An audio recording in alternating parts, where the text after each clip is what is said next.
We are beginning. Welcome, everyone. Thank you for being here tonight for How To with your TI-Nspire CX Technology, Part 1. Yes, thank you for joining us. I'm Ruth. I'll be the behind-the-scenes moderator and host tonight.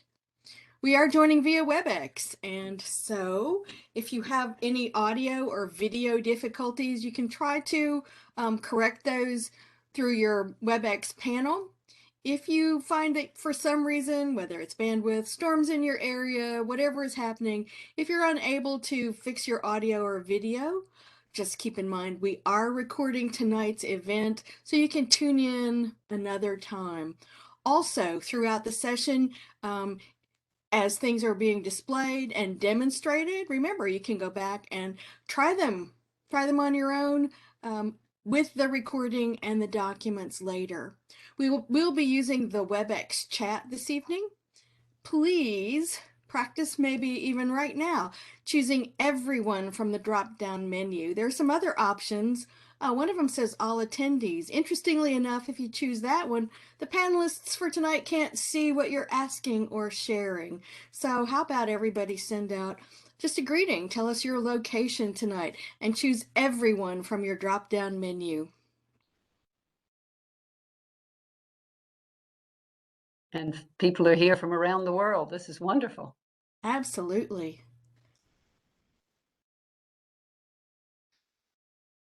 All right. Well, keep sharing out there as you're joining. And remember, we're recording this. If you need to come back and view something, catch the video or the audio later. Our presenters this evening are Judy Hicks and Betty Gasquey. Their information is on there, and I think that's all I need to say. Betty, Judy, welcome. Just wave or introduce yourself. Say a little bit if you'd like. Thanks, Ruth. Again, my name is Judy Hicks, and as you can see there, I am from Colorado, and I am a math and computer science educator and have used technology in my classroom for many, many years and hope to share some ideas and possibly some new things with you tonight. Betty? And I'm Betty Gasquey. Thanks, Judy, and thank you, Ruth. I'm from Pawleys Island, South Carolina, and this is about, maybe 70 miles northeast of Charleston, South Carolina. Look forward to being with all of you this evening. Also as a mathematics teacher, sometimes a physics teacher, but mostly mathematics, and have enjoyed since retirement from the classroom working with teachers and helping share the joy of TI technology with them. And looking forward to that with you tonight as well. Thank you, Betty and Judy. We're about to transition to their part. We'll be there for about 55 minutes. We'll come back at the end. We'll be able to share a drawing.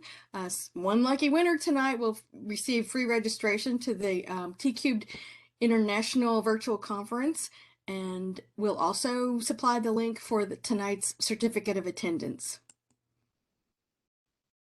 And again, welcome. We're so glad you're here.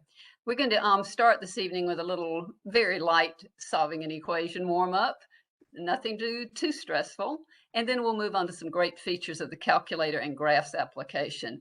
TI-Nspire has really got some neat capabilities for helping students better understand the context of the concepts that they're studying in the context of a real-world problem. Then we'll move on and look at some geometry. And throughout the evening, we'll talk about how you can use your TI-Nspire premium teacher software to really engage those students and do the active learning that we all know and love. Hopefully by the end of the hour, these are the expected outcomes. So as Betty said, we're going to use the graphs and calculator application, and in the context of a real world problem, we'll try to do a little bit of geometry, and then also, as she said, some premium teacher software stuff. And we have quite a rigorous, not rigorous, but a hefty, lots of stuff we want to do tonight. So if we don't get to everything, remember there is a part 2. All right. Thank you. Just a reminder, if you choose everyone from the chat. Then we can see your questions and comments throughout the evening, and we'll be keeping an eye on that. Thank you. Okay. So the first thing we would like you to do, and again, what we said is we're going to be, excuse me, exploring lots of features of the TI-Nspire with a focus on concept development.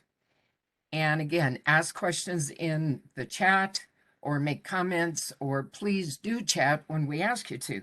So the first thing we would like you to do, this is a very quick warm-up question, and we would like you to chat about the strategy in as few words as you can. We don't expect you to type a bunch, but chat about the strategy you used, but also think about the errors that your students might make. So we'll give you about a few seconds.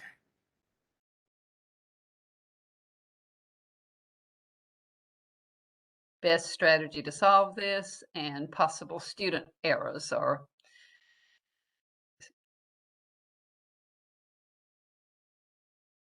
right.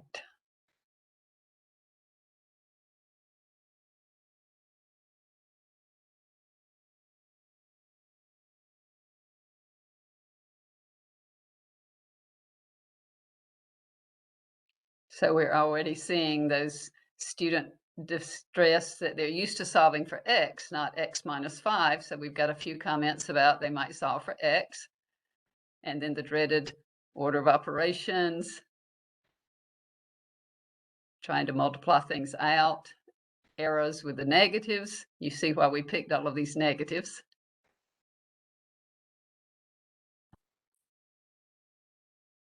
And someone has mentioned what probably several of you did is treat X minus 5 as a variable. So we're just really solving something maybe similar to negative 3b is equal to 24.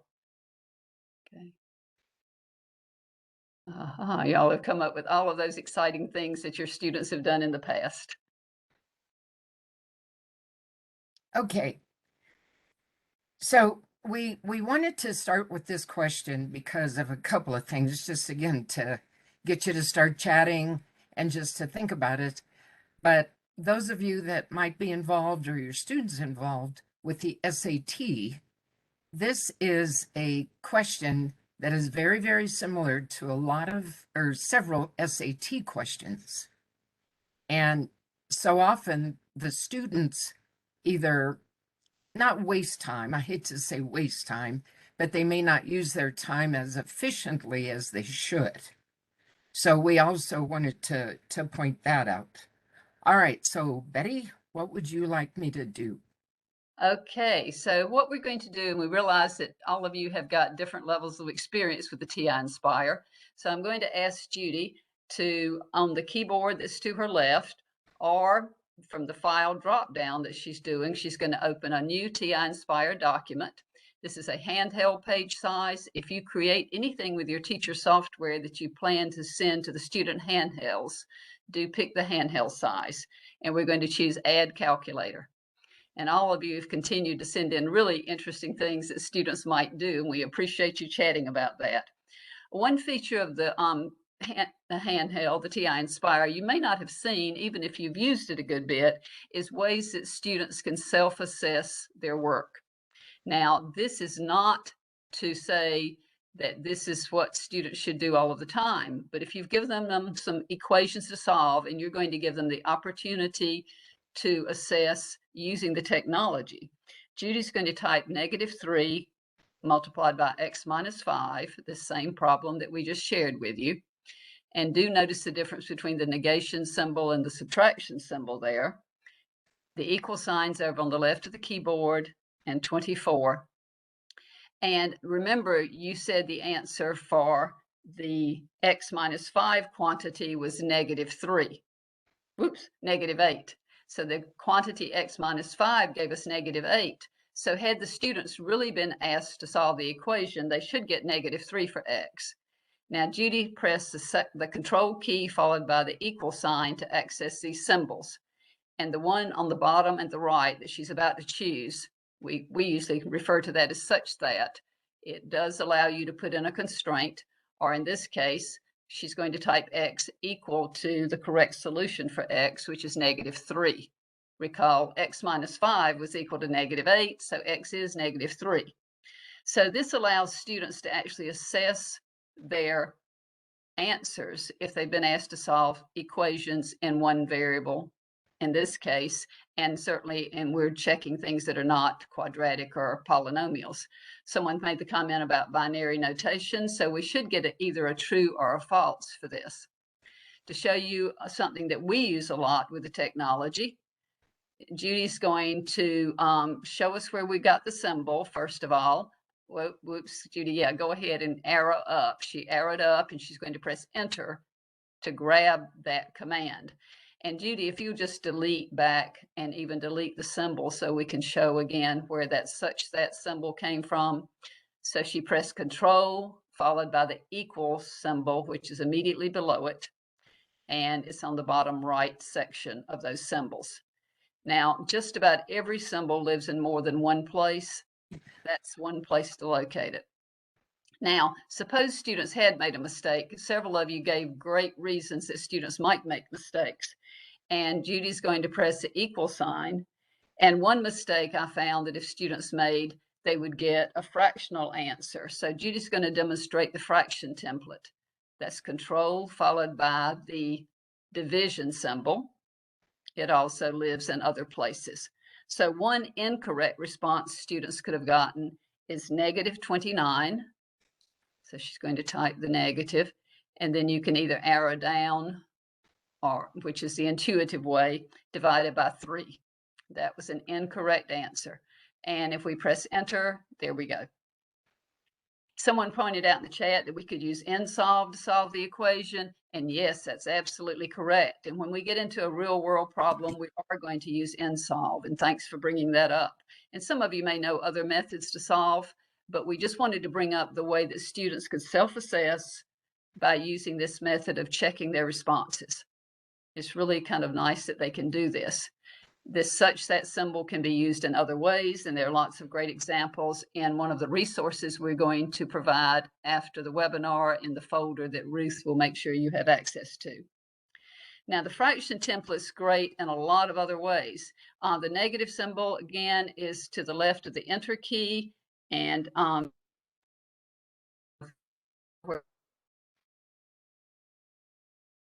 Betty?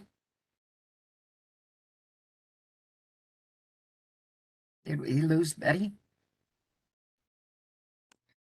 I'm not hearing Betty either. So we may have an opportunity for Betty to reconnect her audio. Okay. Well, I'll keep talking then until Betty back.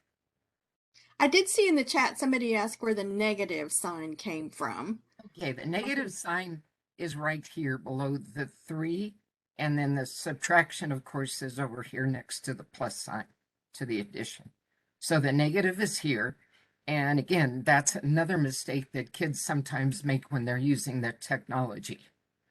So it, you know, those are all kinds of little things that even, you know, as Betty said, as we're typing things in, we could have made mistakes, not only in the mathematics. And again, this is more of a self-assessment. Yes, we would expect the kids to be able to do this by hand, but certainly without the calculator, but just as a check. Okay, well, while we're kind of hoping that Betty comes back in, is other templates that you may want to familiarize yourself with is if I press this key right next to the 9 key, there's lots of templates here. And even though I use the shortcut for the fraction key, which was Control Divide, there you can see all these other templates, you know, with powers and roots and logarithms and piecewise and on and matrices and on. Is Betty back? can you hear me now? Yep. Okay. Sorry about that. I undid the audio and back again. That's okay. We just Nothing like technology, right? That's right. I showed him the fraction key Okay, or I great. mean the template key, the templates, and pointed out some of those. So I'll turn it back over to you. Okay, and apologies there. All right, so let's choose that fraction template one more time because we want to think about using the calculator application as concept development. And one thing I always like to do, even with algebra students who tend to forget this, unfortunately, is have them type something like 6 plus 3 in the numerator. Anything will do as long as it's not equal to 0. And then in the denominator, put maybe 6 minus 6. Because I found that students in algebra, sometimes they forget about the 0 in the numerator, the 0 in the denominator, and as we move on to calculus, the 0 in both places.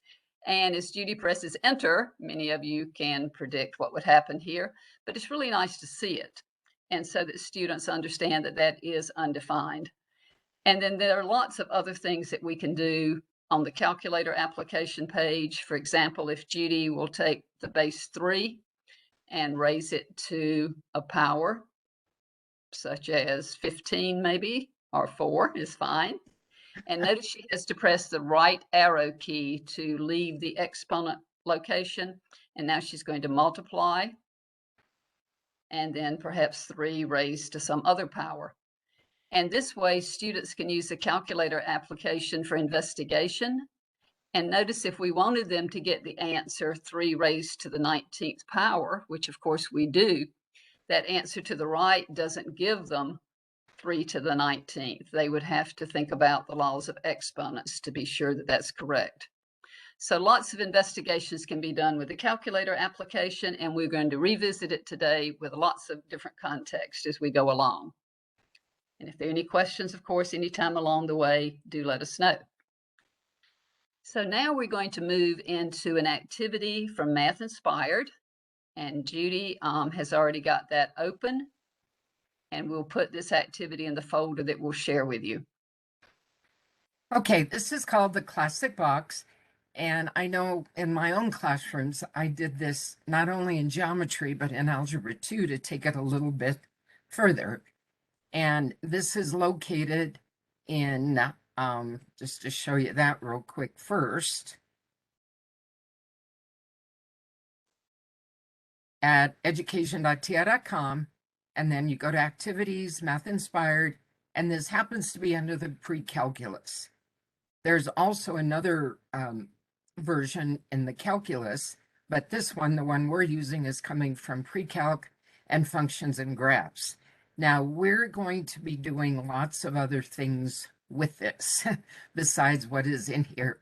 And do remember that these activities do come with student worksheets type of thing, and as well as teacher notes and the TNS file that you're looking at right now. So we're going to use this to introduce this problem. Again, I'm sure many of you have used it in various courses. And if we move on just a little bit through the activity, there's what we're supposed to do. And what I used to do with my students is I would give them a size of a square, and then they had to figure stuff out. But, all right, so what we would like you all to do, now here we want you to think like your students for a second. And if you were to graph the volume versus the length of the square, and again, remember, here's the square that we're talking about, that we're cutting out. And if you were to ask your kids, what shape do you think that graph, once we plot all of those points, would look like? So we put in these choices just so it'd be easier to do this in the chat. So there's choice A, B, C, D, or E. So please chat those real quick if you would. What you think your kids would do. And again, it's volume versus the length of this little square being cut out. So what you think your students might answer. Not you as math teachers. And I don't mean to be making anybody dizzy, but I'm just trying to keep those things in there. So we're getting a wide variety here, which we would from the students as well.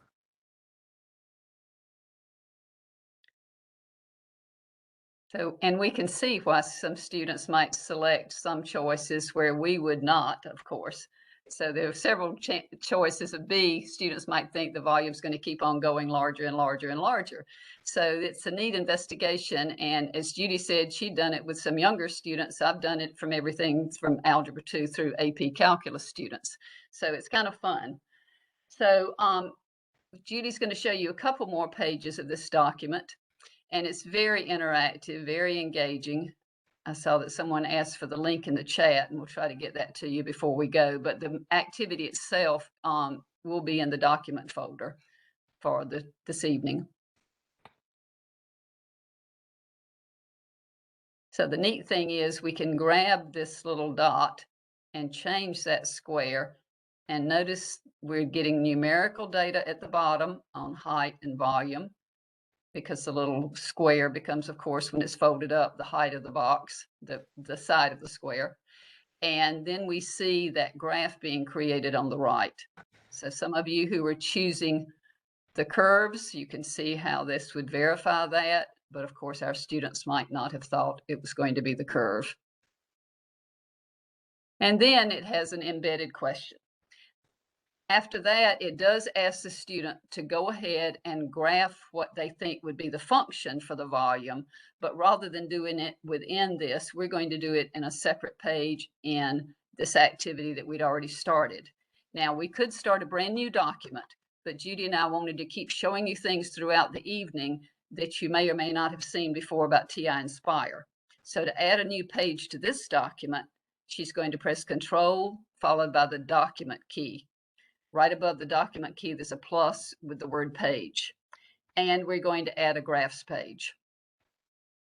Now, as all of you know, if you've worked this problem, we're doing the volume. Of course, we're doing the length times the width times the height, but we'll put it in the order of what's going to become the height, which is the little square. Please notice the use of the multiplication symbol. And we'll talk about that in a second. And then one dimension was 10. Sadly, it was feet instead of meters, but we've got 10 minus 2x. Ah, okay. Thank goodness for easy editing with the TI-Nspire. Keep talking, Betty. 10 minus 2x, and after we close that right parenthesis, we're going to have another multiplication outside of the parenthesis. And then a new open parenthesis, 8 minus 2x. So all of you, of course, have seen this before, but we would ask the students to figure this out, and then they would graph it within that other activity. Now, the multiplication is necessary because TI-Nspire software allows us to define our own functions. So if there was not a multiplication symbol after that first x, it would interpret it as x of 10 minus 2x. But if you don't put it in there, it will give you an error, and that would remind you. So Judy's going to press enter to graph this function. And clearly, if we're looking for the maximum function value, our window is not what we want it to be. Judy's going to grab the label and move it out of the way a little bit so that we've got some more space to work with. And just bottom left or wherever is fine. And then we're going to talk about editing the window on the graph screen. We could leave and go to menu. Everything you need for any application lives in the menu. You could go to menu and go to window edit, but let's do it another way. So Judy's going to escape out of there. And she's going to double click, and you can do this on the handheld as well. And we'd like to still see the y-axis, so Judy, maybe use -5/10, if you will. So -5/10, and then enter, and you'll see this update immediately. And then on the right-hand end of the x-axis window that we currently have, let's change that value to a 6. Okay, so we've got a little bit better window. Now, many of you know, again, that we would want students to determine what range is appropriate. But sometimes with polynomials, especially, thinking about those range values in real-world application problems is very difficult. And if that's not the intent of the activity, perhaps we could let the technology help us out. So Judy's going to go to Menu, Window, and one option some of you may not have used before is Zoom Fit. And what this does is take the X values that have been chosen and determines the Y values needed for those X values. So it gives us a pretty nice window. So we're thinking about the domain, even though we realize that in a real world context, we could not go to 6, but we just wanted to have enough window to look at this polynomial. Okay. All right, now let's think about various ways. Yeah, go ahead. Sorry, Betty, I was just going to say, if people are trying to follow along on their handheld and you get lost, just chat it and say, wait a minute, show that again, or whatever. Just please speak up. I mean, I'm going pretty slow, so. But absolutely. And as Ruth said, the joy of having the video to watch later on the on-demand webinars is you can always go through and try the button punching again. But thanks, Judy. Now, there are obviously various and sundry ways that we could talk about locating the maximum function value in this problem situation.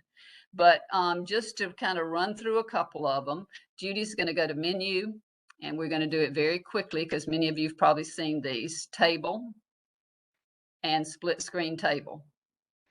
So right there, we see that at 1 and 2 feet, the 48 cubic feet comes up. But then when we go outside of the domain of our problem situation, which we as teachers would be aware of, even though the students may not be, other things are happening there. So whenever you need to edit the table, there is an option of just pressing a menu button. We're on the table side now, so the menu looks different. So students could edit the table and go by 1/10 of whatever the unit is rather than a whole number unit.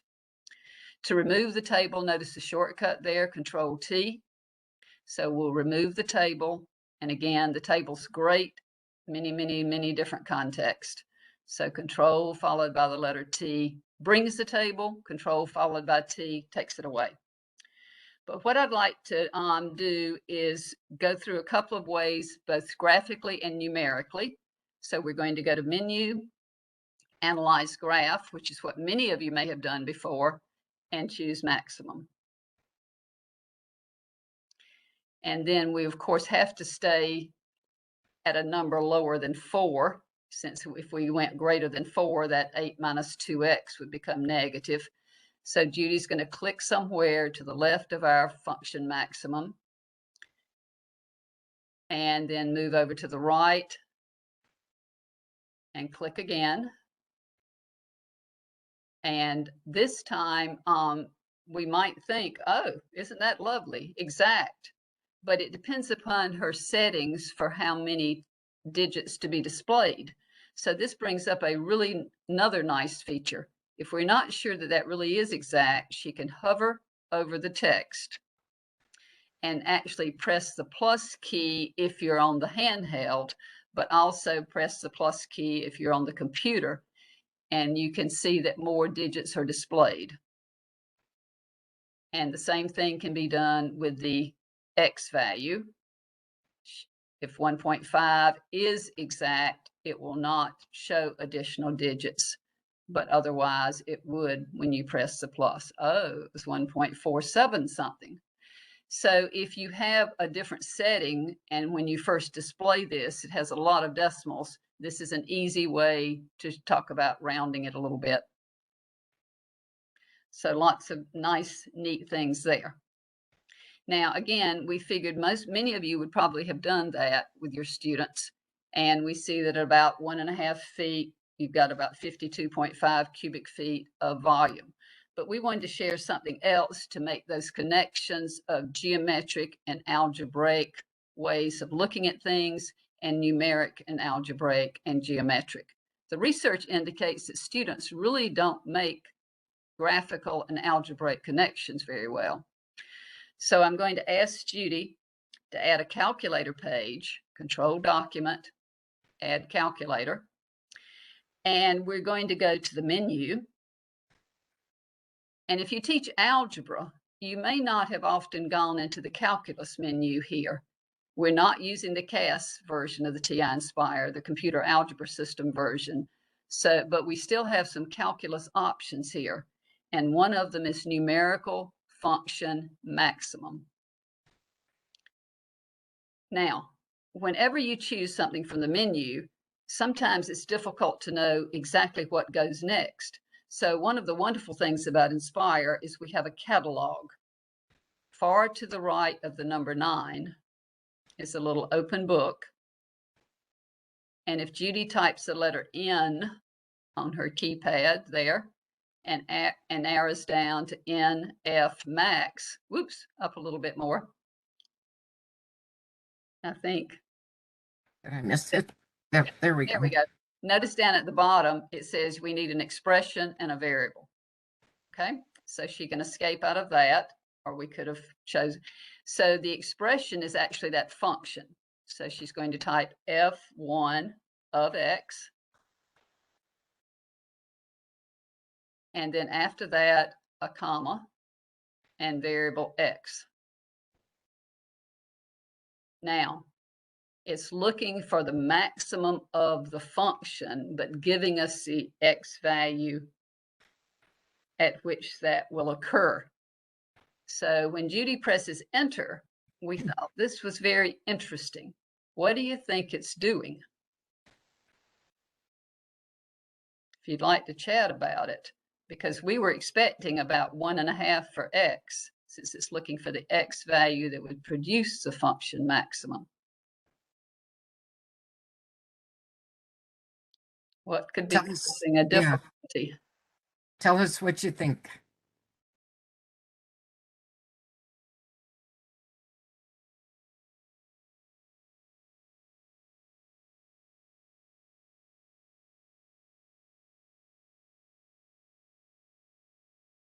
Okay.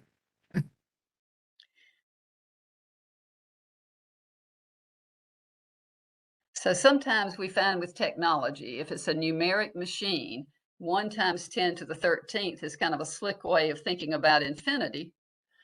And at first I thought it was probably looking for the largest y value and writing it as infinity. But then I went back again and looked at the catalog a little bit more closely, which we're not going to do.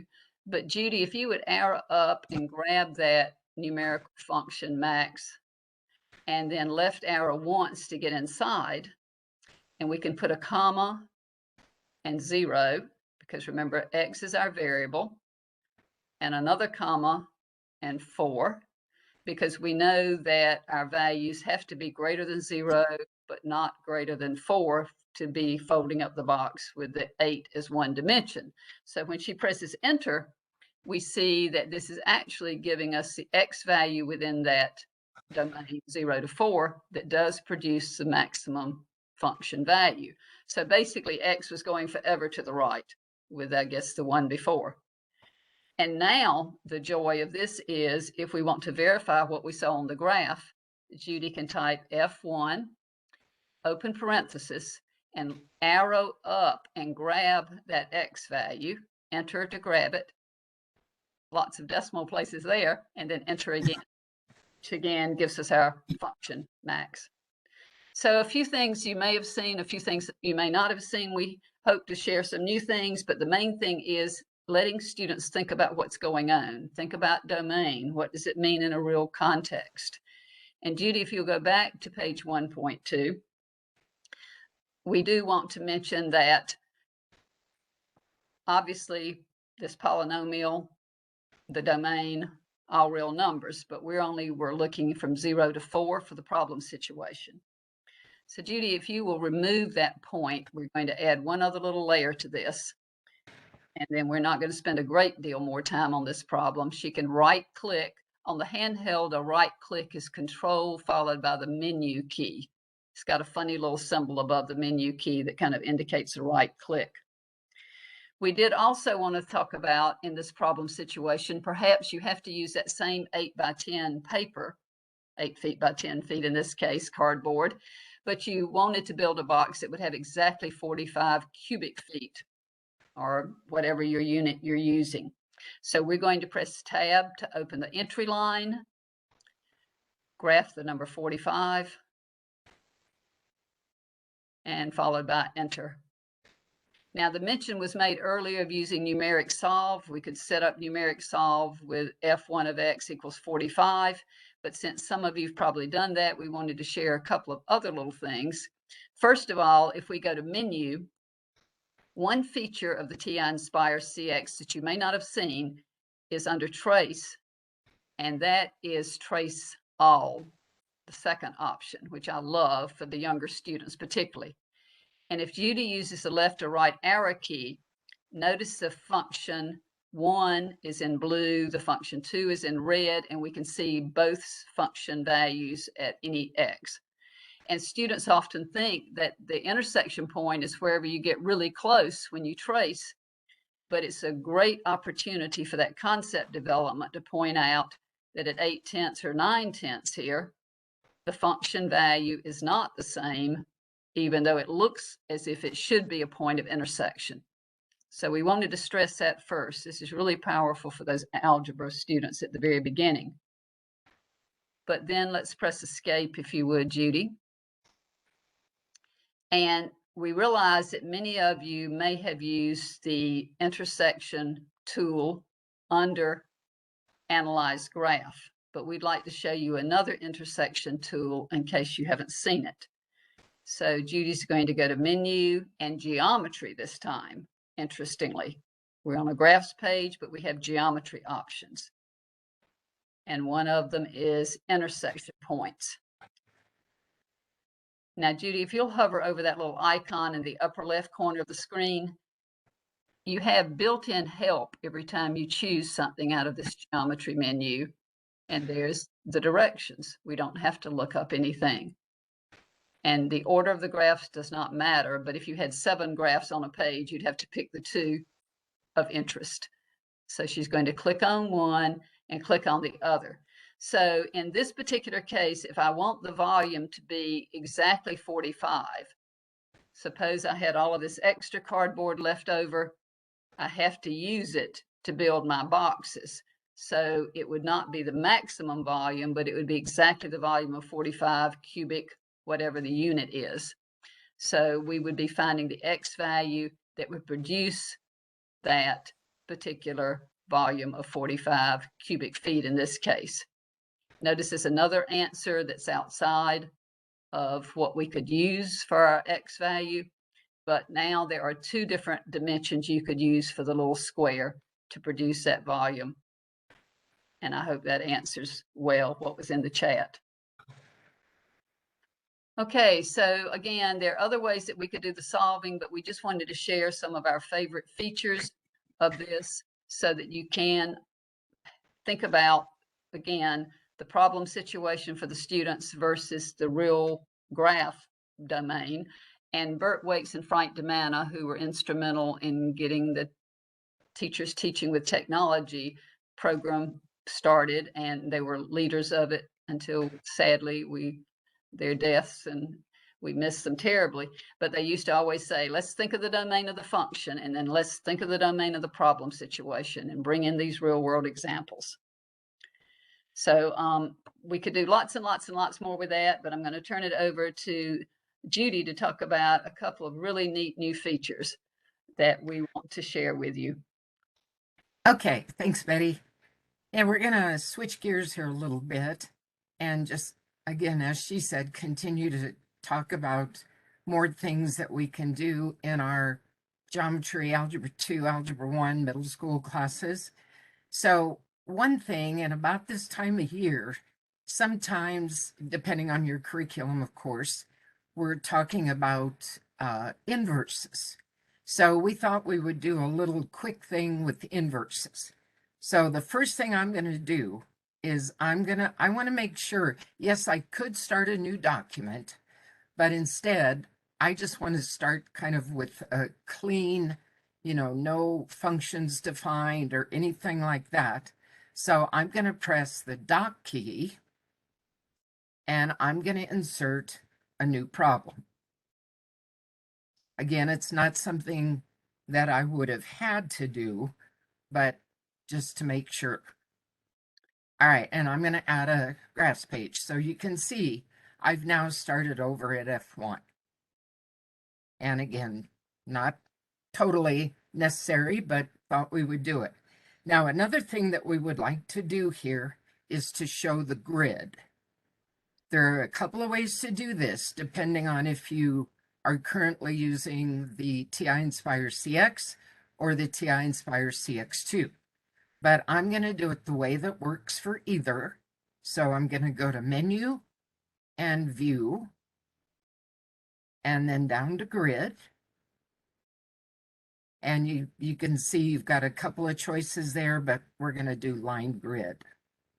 On the CX2, you can set it so every graph page in your document has a grid.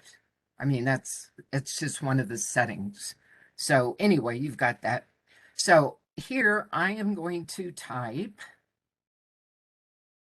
and again, I'm talking and typing, so Betty, yell at me if I mess up somewhere. Get out of the exponent box. You're great. X squared minus 4, I believe. Okay. So now what the content here is, as I mentioned, is I want students to tell me about the inverse of this. What and in my classroom, we would talk about all kinds of things of interchanging the X and the Y. What happens to the domain of one? Does it become the range of the other, or are there restrictions, and just all kinds of other things that I'm sure you all do in your classroom. I know one activity that I used to do would be with those little red, at least mine were red, mirrors, MIRA, and I would have kids like try to look through them to do the inverse. They always loved it. I could hear a pencil drop when we did that activity because they were so into it. So this is just the next step after that. So I want to go through, and again, after all the discussion, I can now use the Nspire to reinforce some of those things that maybe we discovered in class and to go from there. So I'm going to press Tab, and I am going to hit the Delete key and bring up the relation. All right. Now, we've had the discussion in class. So now, instead of me having to solve for y, which again, there's nothing wrong with that, I'm going to type in x equals y squared. And then minus 4, right? Oops. Yes.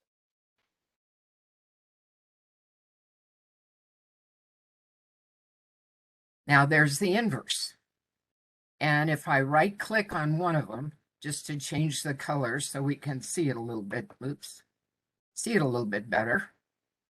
I'm going to change it. So I did a right click. There's other ways to do that. So now, again, we can have conversations about what's going on. But one of the real strengths here is I can now press trace and do a graph trace. Now, we've got what we used to call the spider, but as I start to move, in this case, my original function, and I can actually type in a value like 3. Now, the nice thing here is if the students really understand what an inverse is, then they should see that on the other relation in this case, the answer is 5, 3, or the corresponding point, or whatever else you want to call it. Well, the great thing here is if I down arrow, there it is. And so it's a nice visual way to really see that everything we talked about in class, yep, we've got the technology to reinforce all of these great activities.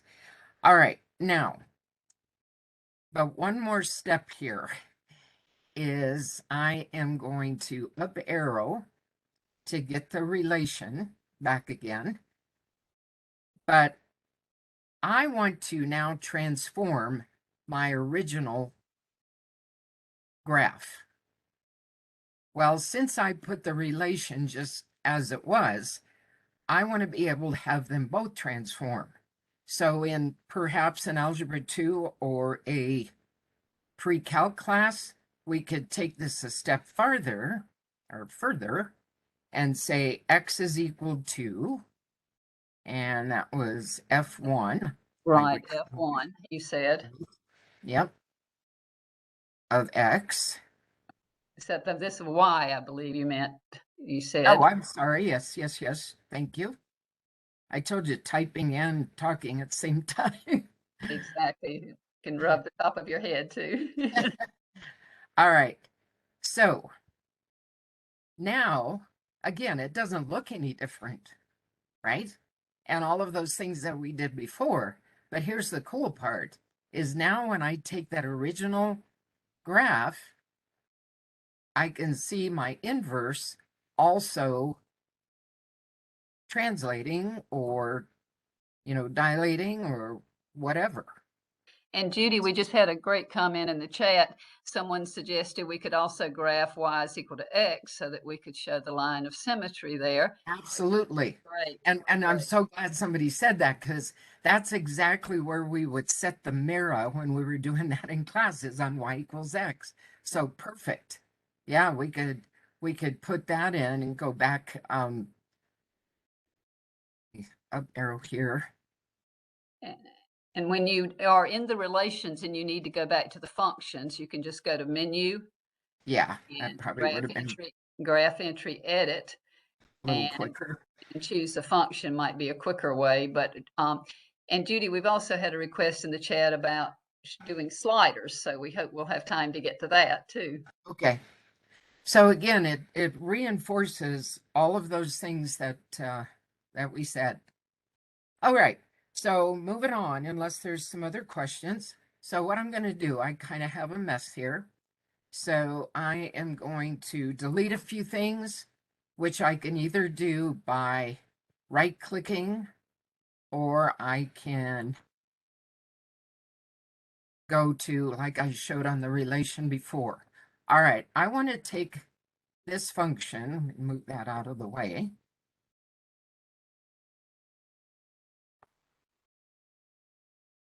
And make it wide. Now, for the next minute or two, we're going to talk about some new features of the CX2.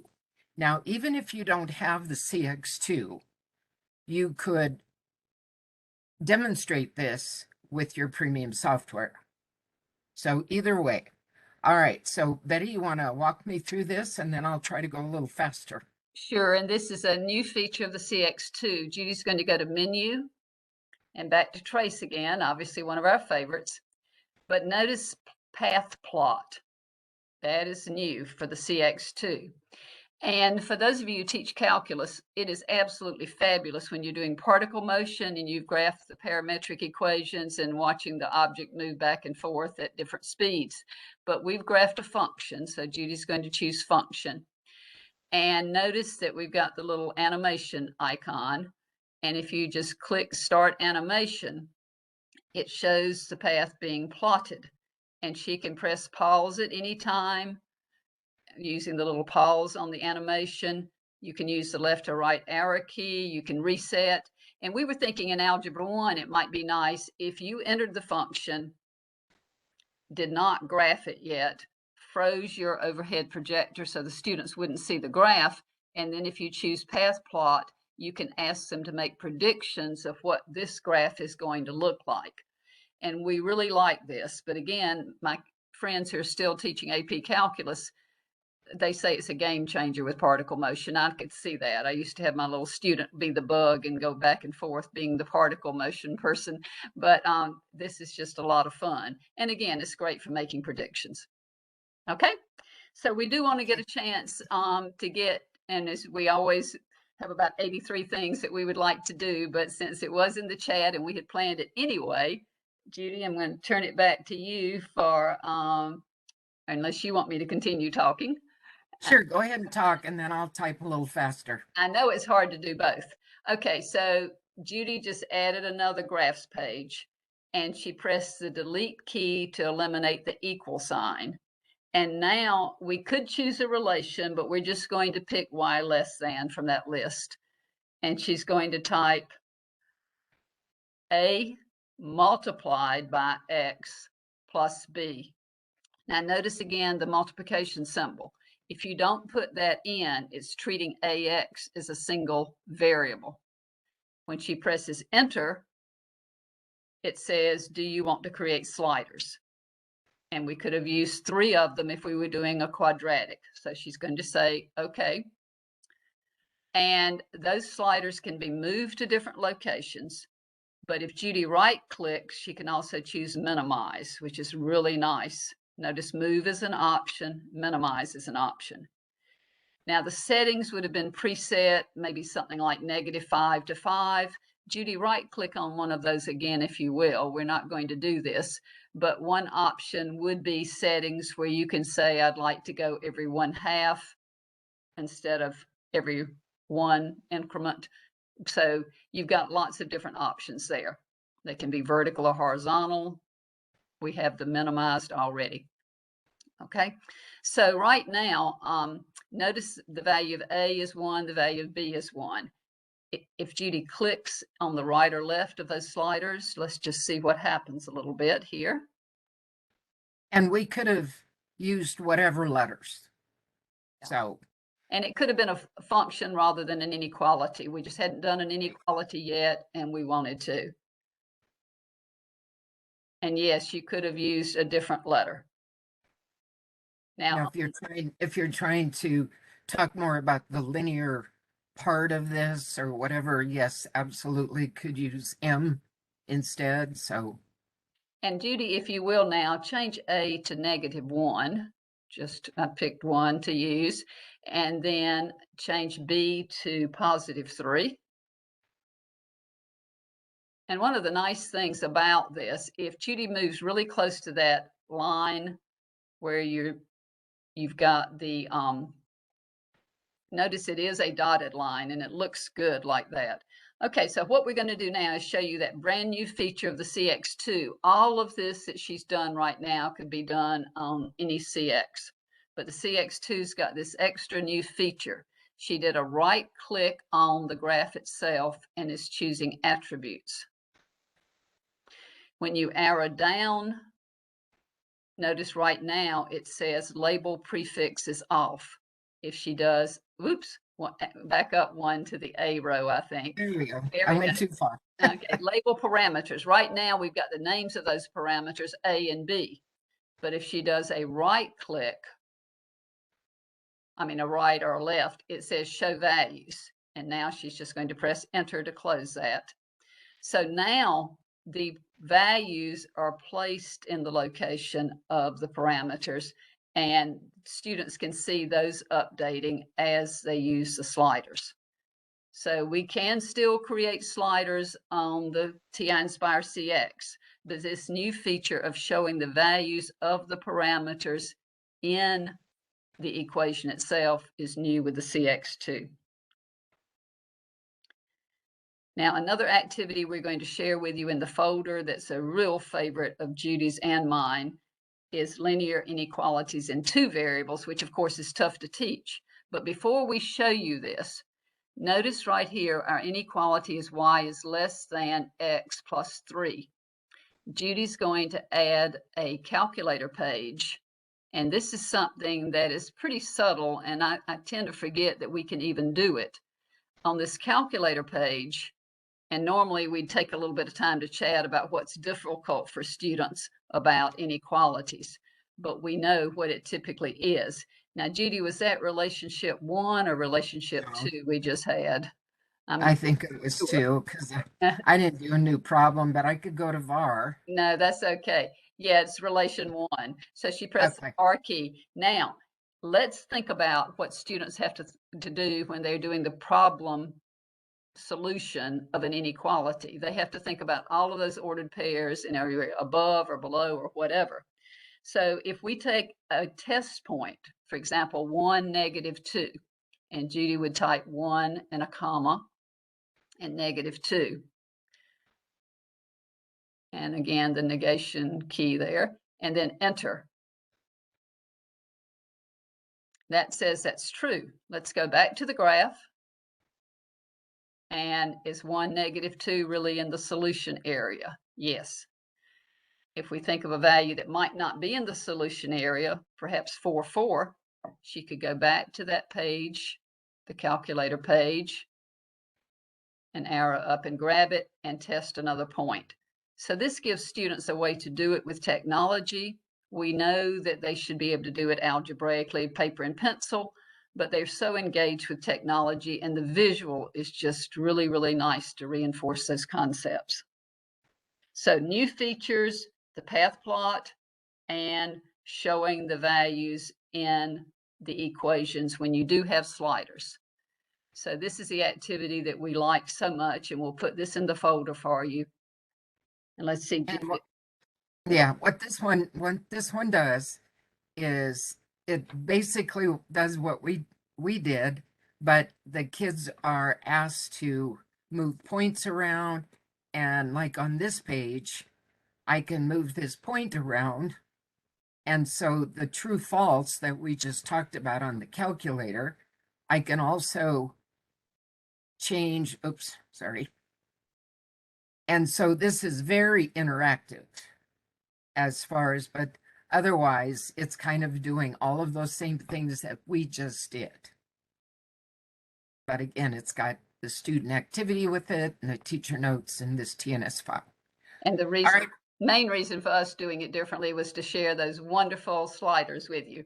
Okay. Ruth, take it back. All right. Thank you. Thank you. Thank you, Judy and Betty. You've certainly given us lots to think about. And aren't we glad this being recorded? Yay! So, the chat is still open. If you have questions or comments, we'll keep that going a little bit, for the next 4 or 5 minutes. And remember, part 2 will be in a couple of weeks. We'll share that information with you. All right. So next up, webinar drawing. Oh, where can we go and get the recording?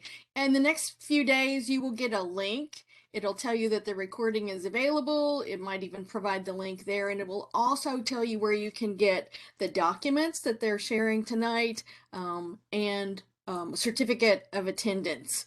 Okay, and for any webinar, education.ti.com, under professional development, go to webinars, the on-demand or the live webinars.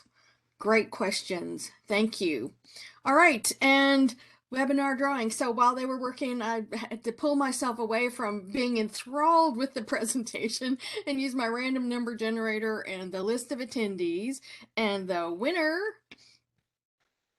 for tonight is Rodika Nan. Now, that's how the participant is registered in the WebEx console tonight. So congratulations. You should be receiving an email in the next couple of days to get your contact information so that you can actually get that free registration to the virtual conference.